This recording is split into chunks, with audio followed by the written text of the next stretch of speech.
The Gospel of Mark isn't like the other three Gospels. It's short and terse. It doesn't mess around with poetry or with trying to tell a beautiful story. Mark is focused on action, and the action in Mark goes by so fast it almost feels hard to process. But maybe that was the whole point.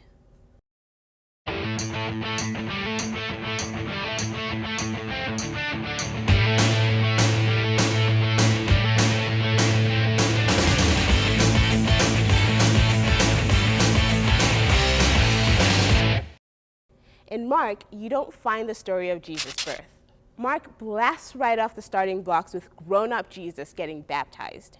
That's because to Mark, the sign that Jesus was the Messiah didn't come at Jesus' birth. It came at the baptism, when God's voice was heard to declare, "This is my beloved Son." After the baptism, it's on to the temptation in the wilderness, followed by Jesus recruiting his disciples. And that's all within the first chapter. But it makes sense that the disciples show up so early in Mark. That's because Mark is all about discipleship.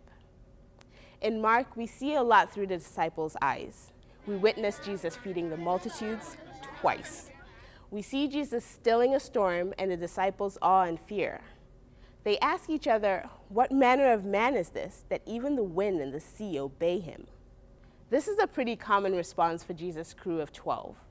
In Mark, discipleship is challenging and sometimes overwhelming.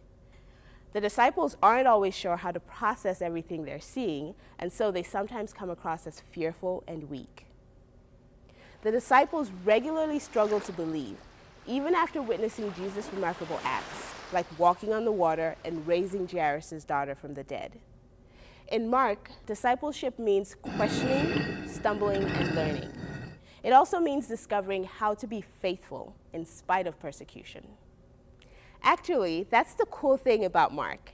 It isn't just about the experience of discipleship. It's a how-to be a disciple yourself. The power of Mark is that it brings you right into the action of Jesus' ministry and lets you feel some of what the disciples felt. But it doesn't leave you there. Mark also reassures present-day disciples that disbelief can change to faith and then to understanding.